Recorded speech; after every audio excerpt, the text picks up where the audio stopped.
ada di tempat ini Tuhan. Biarlah Engkau berkenan atas setiap persembahan, puji-pujian kami, penyembahan kami. Biarlah itu boleh menjadi dupa yang harum, boleh menyenangkan hati-Mu ya Tuhan. Kami mau duduk diam mendengar apa yang menjadi isi hati-Mu. Tuhan tolong kami, Roh Kudus tolong kami. Untuk kami boleh menangkap isi hati-Mu. Bukan hanya kami mendengar, tapi sungguh-sungguh apa yang kami dengar boleh menjadi rema dan Kau mengubahkan setiap kami lewat firman-Mu ya Tuhan. Perubahan paradigma yang baru Tuhan beri buat setiap kami ya Tuhan. Terima kasih Bapa. Kami serahkan waktu ke depan ini ke dalam tangan Tuhan. Roh Kudus bekerja dengan sebebas-bebasnya. Urapi kami semua, baik hamba yang menyampaikan maupun kami yang mendengarnya. Semuanya tanpa terkecuali diberkati Tuhan berlimpah-limpah. Di dalam nama Yesus kami siap menyambut berkat-Mu. Sama-sama katakan amin. Haleluya. Yang antusias katakan haleluya. Haleluya. Haleluya.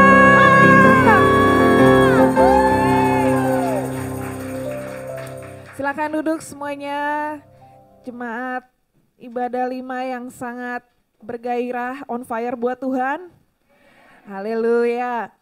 Saudara, kita bersyukur ya, kita ada di gereja yang DNA-nya adalah pujian dan penyembahan. Saudara merasakan sesuatu yang berbeda enggak dengan model yang seperti ini, di mana kita banyak memuji Tuhan, banyak menyembah Tuhan, dibandingkan dengan mungkin kalau saya dulu di gereja saya yang lama enggak seperti ini, enggak sebegitu banyaknya kita memuji Tuhan sampai all out, sampai jingkrak-jingkrakan, sampai nangis-nangis bombay mungkin seperti itu ya. Kita sekarang di sini dulu enggak ada.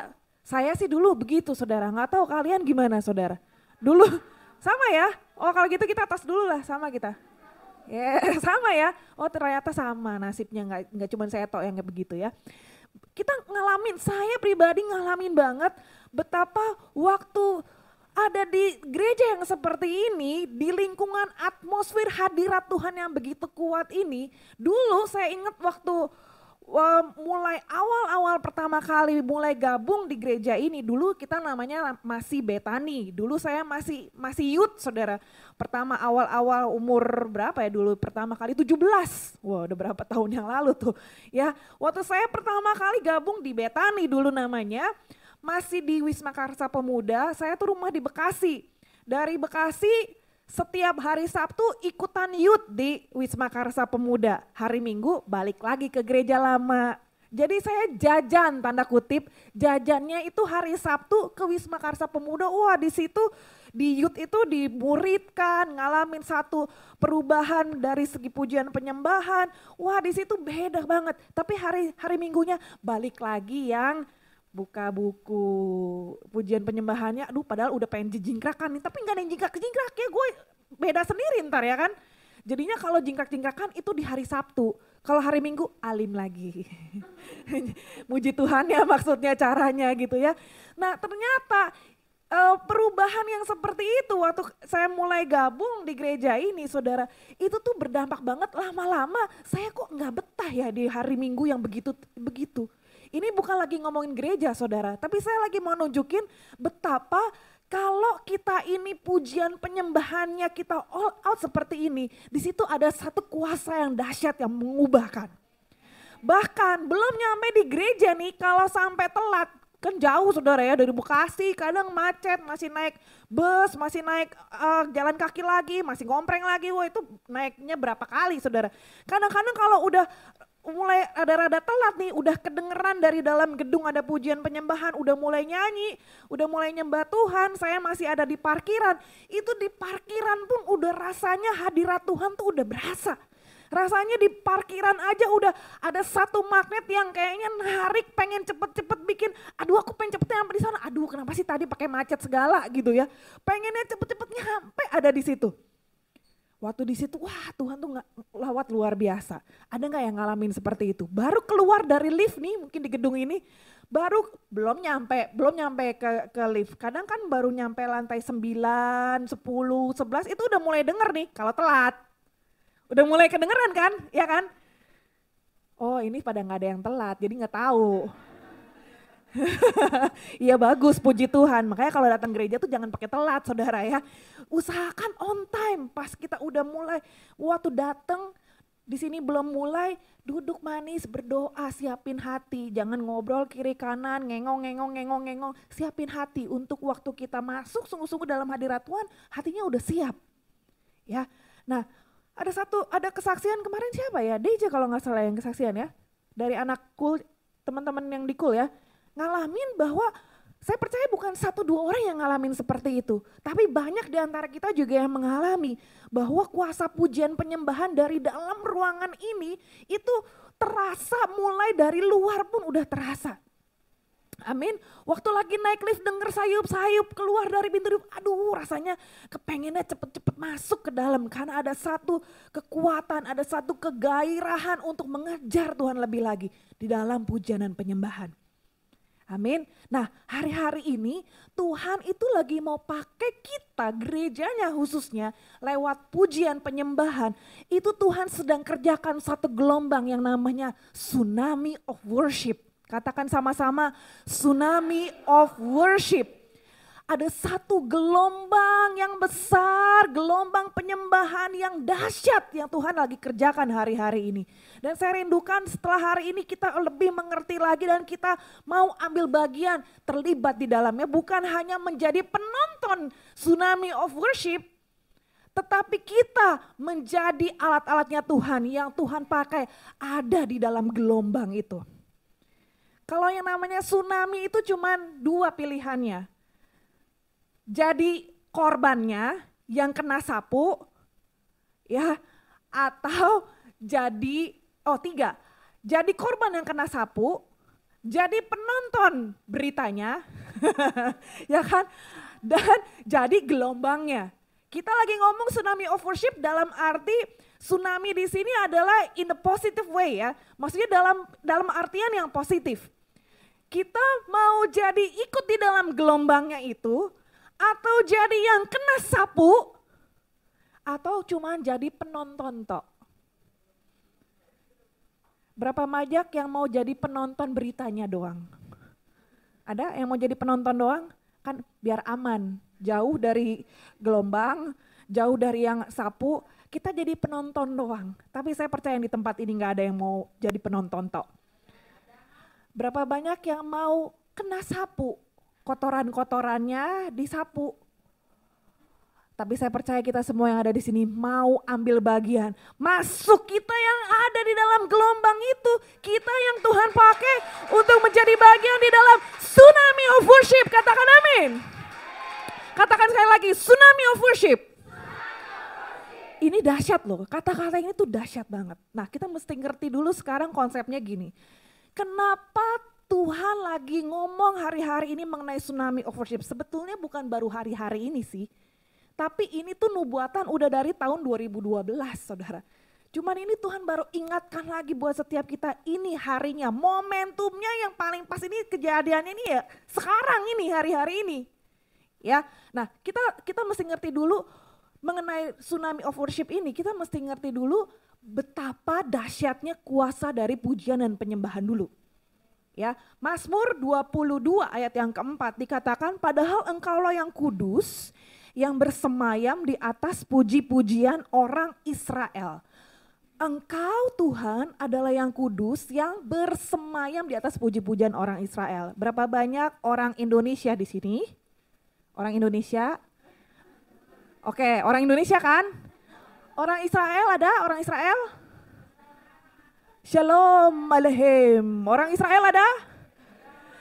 Kita emang orang Indonesia, tapi kita Israel secara rohani guys.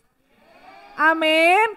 Jadi waktu di sini dikatakan puji-pujian orang Israel, artinya termasuk juga puji-pujian kita yang orang Indonesia yang adalah Israel secara rohani. Dikatakan Tuhan itu yang bersemayam di atas puji-pujian. Tuhan itu kata-kata gampangnya gini, bersemayam itu Tuhan itu duduk di atas puji-pujian yang kita persembahkan kepada Tuhan. Lebih gampangnya lagi, waktu kita memuji Tuhan, kita menyembah Tuhan, kita itu seperti lagi bikin kursi. Tahta itu kan kursi ya. Kursi yang empuk, yang enak, yang nyaman untuk Tuhan itu duduk. Bagaimana cara bikin kursi nyamannya? Dengan puji-pujian kita. Dengan penyembahan kita, waktu kita lagi naikkan pujian kita, penyembahan kita, artinya kita sedang bikin kursi yang enak untuk mempersilahkan Tuhan hadir dan duduk menikmati pujian penyembahan kita. Gampangnya begitu saudara. Nah kalian sekarang duduk di kursi ini enak gak? Nyaman kan? Minggu depan kalau seandainya semua kursi diganti jadi dingklik. Do you know what is dingklik? Kursi kayu yang kecil oglek-oglek itu loh. Kalau di kampung buat nyuci pakai papan cucian kan, duduknya pakai dingklik kan. Nah itu satu set itu. Ya ibarat burger dan kentangnya ya itulah satu set. Papan cucian sama dingklik ya. Seandainya ibadah di tempat ini duduknya pakai dingklik, kira-kira tahan berapa lama? Semutan ya. Ya kan gak enak kan duduknya kruk-kruk gini kan gak enak kan. Tapi kalau makin kursinya makin enak, makin nyaman, makin betah kan duduknya. Kalau kita makin banyak naikkan pujian kita, penyembahan kita kepada Tuhan, makin banyak masuk dalam menara doa, masuk dalam puji-pujian secara pribadi. Itu di situ tuh Tuhan hadir, Tuhan makin betah tinggal dalam hidup kita. Amin. Nah kalau Tuhan hadir, kalau Tuhan datang, pasti Tuhan tuh datang gak dengan tangan kosong. Gak mungkin, Tuhan gak sepelit itu. Tuhan tuh sangat murah hati dan mengasihi kita. Kalau Tuhan datang, Tuhan hadir, pasti Tuhan bawa sesuatu. Pasti Tuhan datang dengan segala kemuliaannya, dengan segala berkatnya, dengan jawaban doa yang kita butuhkan, dengan kesehatan, dengan kesembuhan yang kita butuhkan. Amin. Jadi kuasa dari pujian penyembahan yang pertama, Tuhan bisa berikan mujizat buat kita. Amin. Ingat waktu Paulus dan Silas ada di dalam penjara, cerita itu saudara ingat? Waktu mereka ada di dalam penjara, tengah malam mereka menaikkan puji-pujian kepada Tuhan sampai tetangga sel penjara kiri kanan mereka itu bisa mendengar suara mereka. Artinya mereka memuji Tuhan bukan di dalam hati, tapi benar-benar dinyanyikan, diperkatakan, dikeluarkan nyanyian pujiannya. Dan disitulah mujizat Tuhan terjadi. Dikatakan Alkitab mencatat waktu itu, dicatat aja ya ayatnya ya, nanti buka sendiri. Kisah Para Rasul 16 ayat 25-26. Abis mereka memuji Tuhan, menyembah Tuhan, terjadilah gempa bumi yang hebat sampai sendi-sendi penjaranya goyah, terbuka semua pintu. Terlepas semua belenggu. Ini mujizat saudara. Terjadinya dari apa?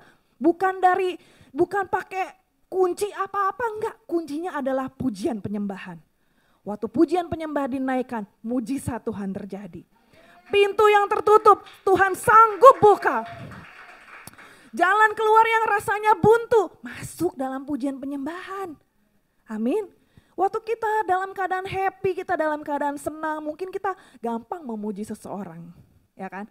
Tapi kalau kita lagi bete, disuruh muji, aduh, paling cocok tuh kalau lagi bete tuh mulutnya sungut-sungut, itu paling cocok itu, ya kan? Mulutnya ngomel, mulutnya negatif, tapi Tuhan mau justru makin kita ada dalam keadaan yang gak baik, makin banyak persembahkan pujian, itu namanya korban pujian, korban. Dagingnya gak enak nih sebenarnya, tapi korban, naikkan tetap pujian. Nah justru di situ mujizat terjadi. Kemarin di hari Kamis yang lalu, di doa pelayan jemaat Rayon 3, ada yang kesaksian saudara. Ada satu anak muda, sebetulnya dia lagi sakit emah parah banget, tapi waktu masuk di menara doa, nah makanya penting ya kalau masuk menara doa tuh sungguh-sungguh. Masuk menara doa dia paksakan untuk terus muji Tuhan, paksakan untuk nyembah Tuhan. Sebisa mungkin waktu kita lagi ngikutin menara doa ya, sambil tangannya kerja pun saya percaya hati kita tetap bisa connect sungguh-sungguh sama Tuhan. Biarin tangannya kerja, mulutnya muji Tuhan, hatinya nyembah Tuhan. Di situ kuasa Tuhan dinyatakan. Amin. Apalagi kita ini kan cewek-cewek tuh biasanya cewek tuh lebih jago dalam hal multitasking gitu. Ya kan, bisa satu momen yang sama bisa sambil ngerjainnya banyak. Jadi jangan jadi alasan, aduh saya nggak bisa ikut menara doa jam segitu lagi tugas mijit majikan. Ya udah tangannya aja yang mijit. Ya kan, tangannya mijit, hatinya connect sama Tuhan, mulutnya sambil doa bahasa roh, sambil ikutin pujian penyembahan, kupingnya disumpel, satu aja satu. Biar yang satu tetap dengar kalau majikan manggil gitu loh maksudnya. Ya saudara, nah jadi kuasa dari pujian penyembahan yang pertama Tuhan sanggup kerjakan mujizat, katakan mujizat. Yang kedua, kuasa dari pujian penyembahan, kuasa gelap itu Tuhan bisa sanggup lumpuhkan lewat pujian penyembahan. Berapa banyak yang percaya kuasa gelap itu takut sama hadirat Tuhan? Oh tentu, kalau yang terang datang, gelapnya nyingkir. Amin. Makanya kalau lihat ada yang lagi kesurupan, udah dinyanyiin puji-pujian aja. Apalagi sebut nama Yesus, nggak tahan dia. Apalagi kita pakai bahasa rahasia kita sama Tuhan, kita berbahasa roh. Kabur langsung, nggak usah ditengking, dia udah kabur sendiri. Dia dengar nama Yesus ya, iblis dengar nama Yesus, kuasa gelap itu ngacir. Amin. Tadi di ibadah sebelumnya saya sempat cerita, waktu di Guangzhou itu sempat kami punya pengalaman ngelayanin anak yang mabok, saudara ya. Anak ini padahal siangnya baru dibaptis, jam 1 siang baru dibaptis, anak ini super duper bandel, pemabok berat terkenal di Guangzhou itu.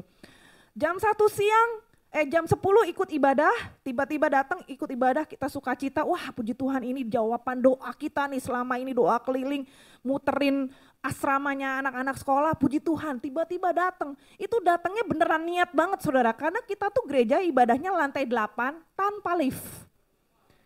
Jadi saya selama hampir 1 tahun di Guangzhou itu nggak gemuk-gemuk saudara, kurus terus, naik turun lift, nggak naik turun tangga 8 lantai. Kalau udah turun ke bawah mau makan lupa dompet, naik lagi ke atas. Zaman dulu nggak ada, belum pakai tut segala macam, mesti pakai cash saudara ya. Itu anak niat banget naik ke lantai 8 ikut ibadah. Wah kita sukacita. Pas selesai ibadah dia bilang, Ci saya mau dibaptis. Kita lebih sukacita lagi. Langsung jam 1 siang kita baptis, kita jeburin.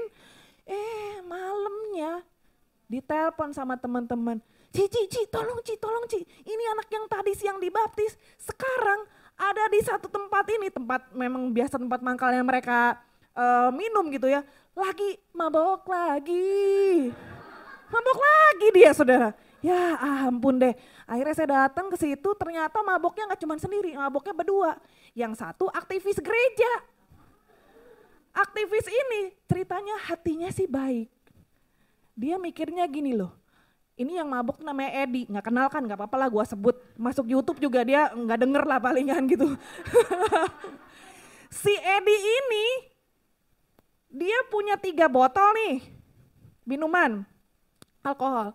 Terus si aktivisnya lihat, aduh Di, lu kan tadi siang baru dibaptis, lu jangan bikin dosa lagi Di, udah daripada lu yang minum, sini gue yang minum. Kacau nih, ini jangan diikutin ya, ini contoh yang gak bener ya. Tapi udah bertobat kok akhirnya dia. Alhasil nggak pernah minum 3 botol, ya mabuk lah berdua-duaan. Yang satu maboknya akhirnya kemasukan roh jahat si Edinya itu, yang satu maboknya sambil nginjilin si Edi. Jadi yang satu ini, yang si aktivis ini sambil dibawa pengaruh alkohol, dia sambil ngomong, Di lo jangan bikin dosa lagi di Tuhan Yesus sayang sama lo Di. Gitu saudara. Seumur hidup saya tahu orang mabok bisa sambil mulutnya nginjilin tuh ya ini saudara, nggak pernah ketemu lagi. Nah waktu lagi kayak gitu karena yang satunya itu tadi kemasukan roh jahat, jadi yang satunya nginjilin, mulutnya nginjilin, yang satu ngomongnya ngehujat Tuhan Yesus. Udah kita tim teman-teman, kita nggak ada kerjaan yang lain, udah kita doa, bahasa roh, pujian penyembahan, kita nyanyi dalam nama Yesus, ku menang, walaupun belum menang kita perkatakan terus.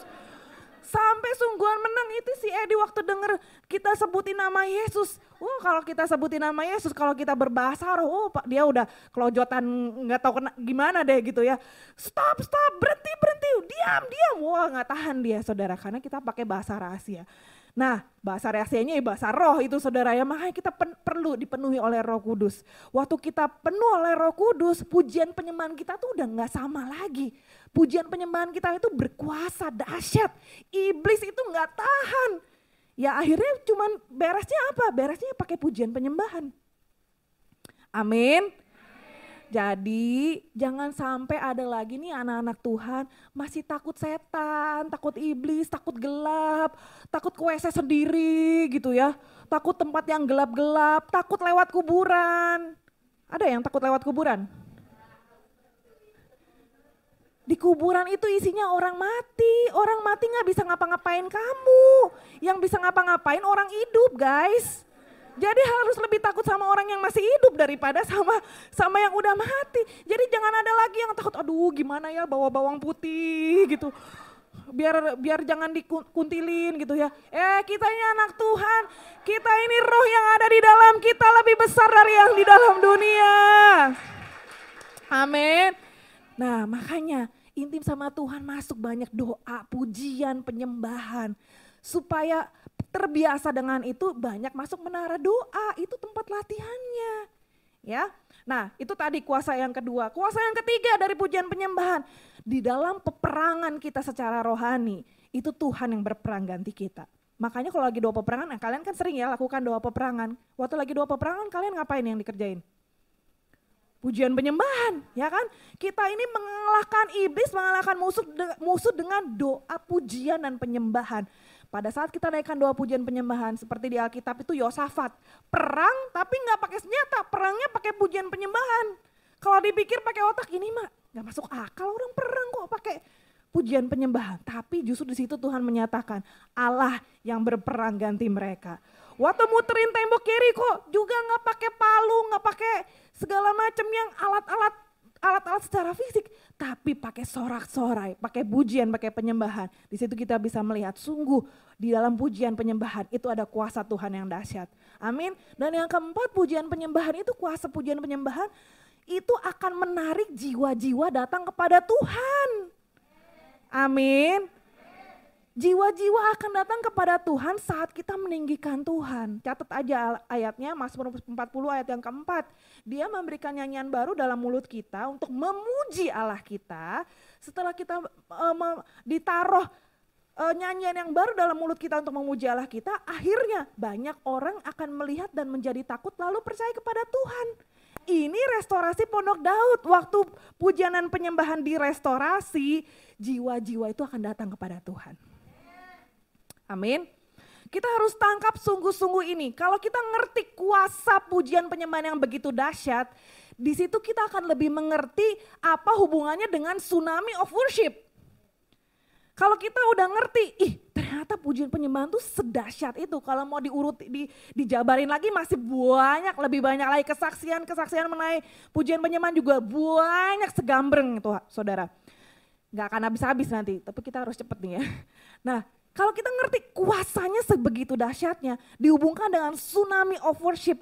Kalau satu orang aja ngalamin kuasa yang dahsyat seperti itu, apalagi kalau namanya tsunami. Tsunami itu gelombangnya yang besar saudara. Gelombangnya besar, bukan cuma gelombang ombak yang set. Kalau di pantai kan gitu kan ya, ada ombak datang, romantis. Ada ombak datang. Satu-satu, ada lagi, sambil berduaan sama calonmu gitu kan. Sambil ada suara burung-burung. Kalau tsunami gak begitu. Kalau tsunami sekali datang gede, itu nyamber habis semua. Wush. Kalau gak siap, mau lari juga gak akan keburu. Nah, tsunami of worship, tadi siapa yang mau jadi gelombangnya? Coba angkat tangan yang mau jadi gelombangnya. Yang mau jadi penonton tadi ada? Yang mau jadi kena sapu ada? Oke, sepakat ya. Berarti di tempat ini gak ada yang jadi penonton tsunami of worship. Gak ada yang kena sapu oleh tsunami of worship. Tapi kita semua yang ada di tempat ini jadi gelombang tsunami of worship. Yang namanya gelombang yang besar ini, ya, ini kalau kita satu orang ngalamin tsunami of worship, kita udah ngalamin kuasa pujian penyembahan, satu akan berdampak ke sekeliling kita. Widya jadi penyembah, sekelilingnya pasti akan berubah. Next. Kalau semuanya jadi penyembah yang benar, gelombangnya itu saya mau katakan dahsyat. Nih aku mau tunjukin gini ya. Coba, aku mau turun tahta nih. Oke, ini biar kita lebih ada gambaran. Tadi udah nangkep ya, kuasa pujian penyembahan itu dahsyat. Kalau satu orang ngalamin kedahsyatan dari pujian penyembahan, artinya dia jadi gelombang tsunami of worship. Gelombang tuh akan berdampak. Ya kan? Desi jadi gelombang, dia berdampak. Ria jadi gelombang tsunami of worship, dia akan berdampak. Nah sekarang aku mau ajakin gini, yang ini sebelah sini jadi penonton dulu ya. Kita praktekin yang ini dulu. Waktu saya jalan ke sono, kalian ini loh, kayak main bola tuh loh, tau gak? Kalau jadi penonton bola kan suka, kita bikin wave kayak gitu maksudnya. Oke? Nah ini maksudnya untuk nunjukin gelombang tuh kayak gitu. Gelombang tuh bukan cuma satu, tapi dari satu yang banyak ini nanti jadi gelombang yang dahsyat, yang besar gitu loh maksudnya. Memang pasin? Oke, nanti gayanya gini, dua tangan, oke? Latihan dulu, jiro lu. Oke. Berdiri terus duduk. Jadi nanti kita mau lihat gitu loh. Oke, ready ya?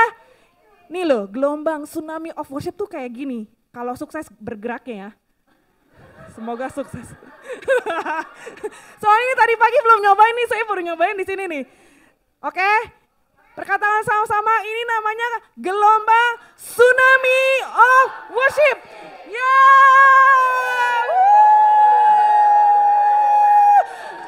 Amin. Kelihatan nggak? Oke, sekarang sini, kalian yang jadi penontonnya. Oke, ready ya? Sekarang jangan pakai sekarang pakai haleluya. Satu, gelombang tsunami of worship. Haleluya. Oke, tadi kan sepakat, nggak ada yang mau jadi penonton toh. Semuanya ini harus terlibat kan. Semuanya kita harus masuk di dalam gelombang tsunami of worship. Jadi sekarang bergeraknya semua. Oke? Gelombang tsunami of worship. Haleluya. Gitu. Kita bergerak menjadi penyembah yang benar. Di situ baru berdampak. Perhatikan kata-kata saya sungguh-sungguh. Kita nggak hanya sekedar bisa berdampak kalau kita nggak sungguh-sungguh. Kita harus menghasilkan powerful worship. Katakan powerful worship. Kalau nggak powerful worshipnya, itu nggak akan sedahsyat itu. Ini saya lagi ngomong hal yang ini kalian tangkap sungguh-sungguh ya. Tsunami of worship itu akan membersihkan segala dosa, segala kekotoran, segala hal yang gak berkenan di hati Tuhan. Itu akan Tuhan bersihkan lewat gelombang tsunami of worship ini. Untuk bisa sepowerful itu, tadi kita udah lihat kuasanya seperti apa. Untuk supaya sungguh-sungguh bisa sepowerful itu, ada dua hal yang perlu kita lakukan. Yang pertama, menjadi penyembah yang benar di mana mulut sama hatinya mesti sama. Kita nggak bisa cuma sekedar penyembahan berdiri di sini kelihatannya kayaknya orang Jawa Timur bilang kayaknya seolah-olah kayaknya lagi nyembah, tapi hatinya nggak di situ, hatinya jauh dari Tuhan. Saya mau kasih tahu, berasa loh. Kalau nggak sungguh-sungguh jadi penyembah yang benar, mulutnya sama hatinya kagak connect nih, itu tuh kerasa. Jangankan gitu, ada kutu nih di hati nih, ada ganjelan maksudnya. Tadi abis sakit hati tuh di luar dengar omongan orang gini. Terus berdiri di sini nyembah, itu berasa. Kalau mulut sama hati gak connect, gimana mau ada powerful worship? Yesaya 29 ayat 13, Tuhan berfirman, oleh karena bangsa ini datang mendekat dengan mulutnya, memuliakan aku dengan bibirnya, padahal hatinya menjauh daripada aku, ibadahnya cuma perintah manusia toh. Tuhan gak berkenan loh. Sorry ya, ini keras ya, tapi ini Tuhan mau sungguh-sungguh beresin ini dari hati setiap kita. Malah ayat yang serupa Matius 15 ayat 8-9, bangsa ini memuliakan aku dengan bibirnya padahal hatinya jauh daripadaku. Dikatakan percuma mereka ibadah kepadaku, percuma. Moyong guys, moyong. Percuma kalau hatinya sama mulutnya ini gak sama. Mulutnya ini cuman sekedar lip sync doang, tapi hatinya gak di situ, gak ada kuasanya. Halo? Mulutnya di sini, orangnya di sini, bibirnya di sini, nyanyiannya di sini, tapi hatinya lagi keluyuran shopping di sono, lagi keluyuran hatinya benci sama orang, lagi keluyuran hatinya mikirin selingkuhan laki gue. Ada kuasanya nggak? Nggak akan ada kuasanya. Terjadi nggak tsunami of worship? Yang pertama ini ya tadi ya, supaya ada powerful worship, mulut sama hati kudu connect, mesti sama. Amin. Yang kedua, supaya ada menjadi powerful worship, kita harus menyembah Dia di dalam roh dan kebenaran. Bukan di dalam roh dan keadilan. Kayaknya kalimatnya sama-sama bagus, tapi artinya beda. Buka sama-sama. Yesaya 32 ayat 15 sampai 17. Ini ayat yang Paniko sampaikan. Sampai dicurahkan kepada kita roh dari atas, maka padang gurun akan menjadi kebun buah-buahan, dan kebun buah-buahan itu akan dianggap hutan. Di padang gurun, perhatikan, di padang gurun selalu akan berlaku keadilan, ini padang gurun. Dan di kebun buah-buahan akan tetap ada kebenaran. Yang satu padang gurun, yang satu kebun buah-buahan. Di padang gurun ada keadilan, di kebun buah-buahan ada kebenaran. Tuhan mau kita menjadi penyembah, menyembah Dia di dalam roh dan kebenaran, yaitu kebun buah-buahan. Bukan dengan keadilan. Kalau keadilan itu mata ganti mata, gigi ganti gigi. Lu selingkuhin gua juga bisa selingkuhin lu. Emansipasi wanita. Itu keadilan, itu Kristen padang gurun, itu penyembah padang gurun. Tapi Tuhan mau kita ini jadi penyembah-penyembah kebun buah-buahan yang menyembah Bapa di dalam roh dan kebenaran. Yang benar adalah ya ampuni, berkati musuhmu. Terus lakukan yang baik sekalipun orang gak baik. Itu yang Tuhan mau. Kalau kita lakukan yang bagian ini, kita menjadi kebun buah-buahan. Apalagi ada pencurahan roh yang dari atas, itu tidak akan terjadi kalau gak ada pencurahan dari roh dari atas. Waktu roh itu dicurahkan, Pentakosta ketiga dicurahkan, Kristen-Kristen padang gurun, Tuhan rubah jadi Kristen buah-buahan. Tuhan mengubah penyembah-penyembah padang gurun menjadi penyembah-penyembah dalam kebenaran. Amin. Nah, ini puncaknya buat kita, gereja kita. Saya sangat yakin dan percaya Tuhan mau kerjakan puncaknya di Natal kita nanti. Karena itu ayo semuanya kita rindukan, kita ini terlibat, ambil bagian di dalamnya. Amin. Jadi masuk di dalam gelombang tsunami of worship itu. Minta F. Kita sering nyanyi lagu ini kan. Ada panggilan Allah, ada panggilan Tuhan atas bangsaku. Ada panggilan Allah, ada panggilan Tuhan. Untuk siapa? Untuk generasiku. Sebelum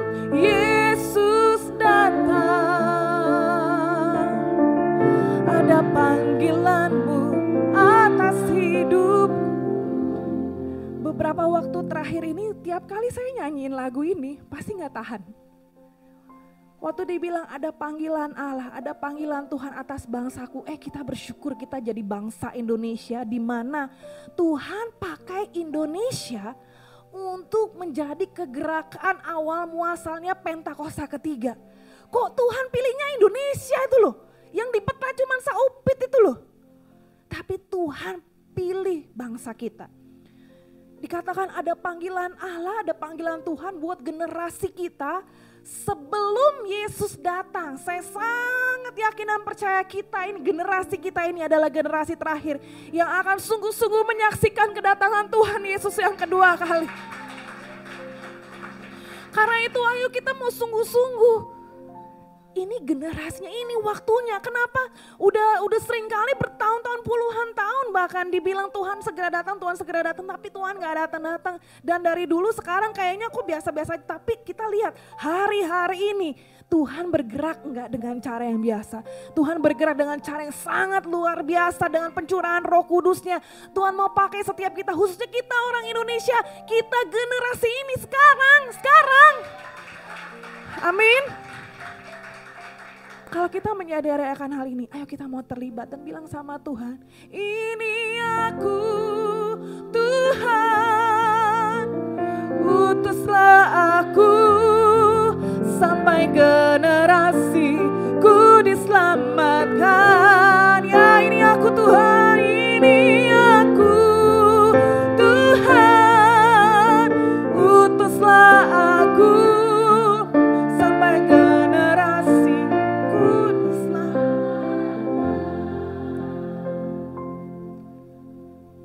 Tsunami of worship, triggernya itu kebanyakan adalah karena gempa di dasar laut. Memang bisa ada penyebab yang lain, pergeseran lempeng. Pergeseran lempeng itu menyebabkan gempa. Atau letusan gunung berapi, itu juga ada goncangan. Yang mencetuskan pertama tentang kata-kata tsunami of worship itu seorang hamba Tuhan namanya Rick Ridings tahun 2012. Kayaknya udah lama ya. Tapi kalau memang Tuhan yang nyampein, itu pasti Tuhan genapi. Dan tahun itu pun hari-hari di mana gembala kita dapat mengenai Pentakosta ketiga. Nah, saya bacakan nubuatan atau suara Tuhan yang Tuhan sampaikan lewat hambanya ini. Dia melihat penglihatan, dia bilang, saya melihat gajah yang berasal dari Indonesia. Ini Rick Ridings 2012 katakan, dia melihat gajah yang berasal dari Indonesia. Jadi Indonesia dilamakan dengan gajah ini. Mereka bergerak lebih lambat, tetapi ketika mereka pindah, mereka membuat dampak besar. Mereka membangun jembatan ke timur tengah, dengan kayu mewakili kekuatan dan tali mewakili fleksibilitas. Timur Tengah itu tempat di mana Yerusalem itu berada. Kalau kita ingat perkataan Pentakosta ketiga, dikatakan kegerakan ini bergerak lahir di Indonesia, ya kan? Bergerak ke bangsa-bangsa sampai akhirnya nanti kembali ke Yerusalem. Nah, ini gajah ini, Saudara, Indonesia membangun jembatan ke Timur Tengah. Dalam perjalanan mereka juga, ini enggak usah, ini ya, gajah-gajah ini belalainya seperti shofar ketika mereka akan menyerukan suara mereka, musuh-musuh Tuhan mulai bergetar. Kemudian gajah itu mulai menginjak tanah, perhatikan nih, menyebabkan gempa bumi spiritual.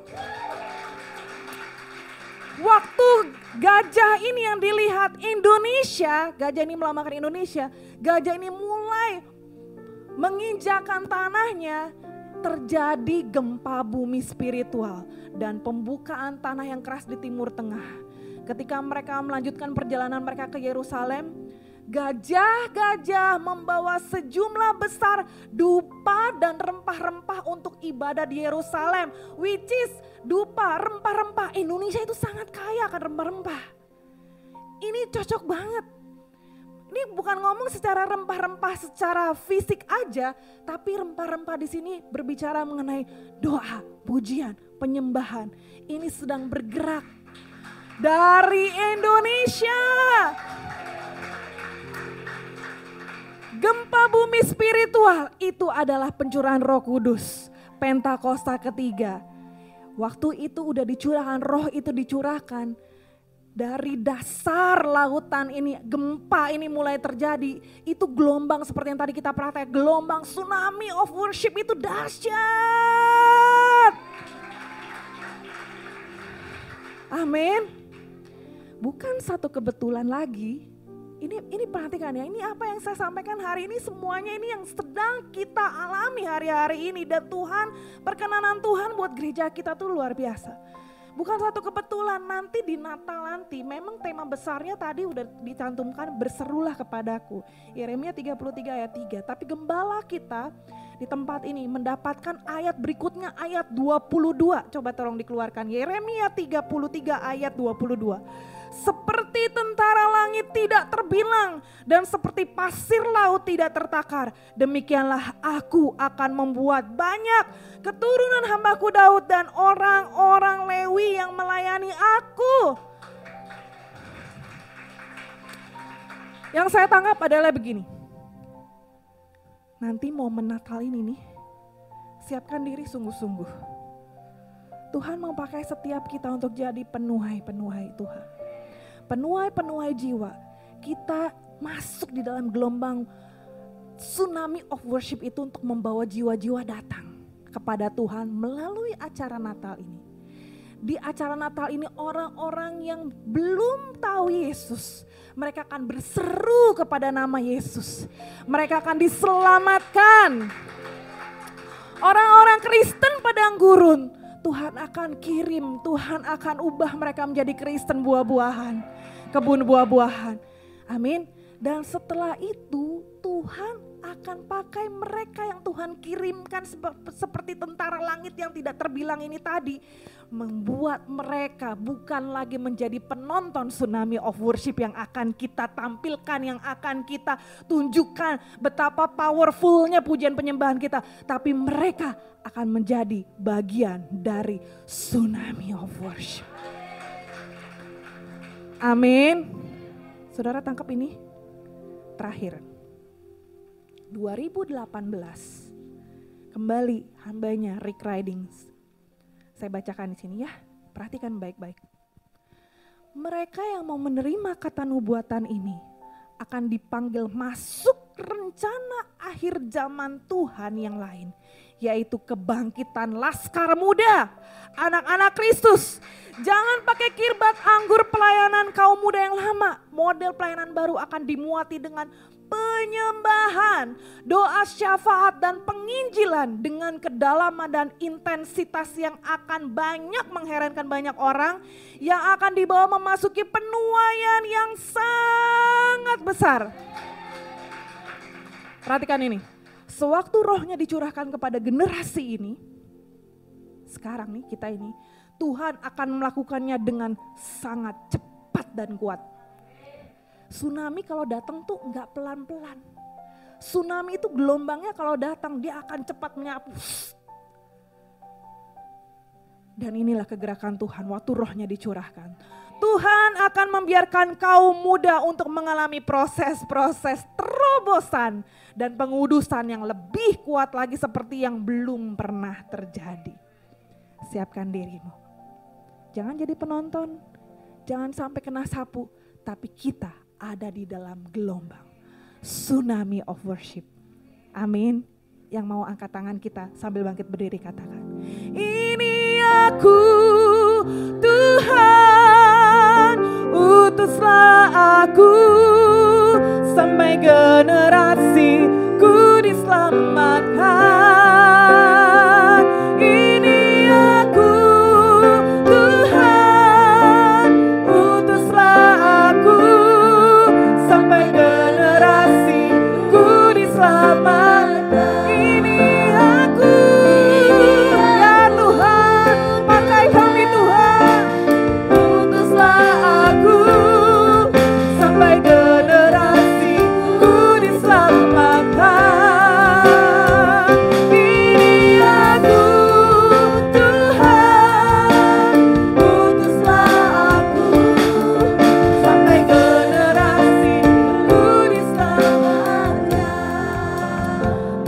buat pesan-Mu yang dahsyat, pesan-Mu yang kuat, pesan-Mu yang hamba percaya Tuhan, Roh-Mu bekerja menggerakkan hati setiap kami, membuka pintu pengertian kami.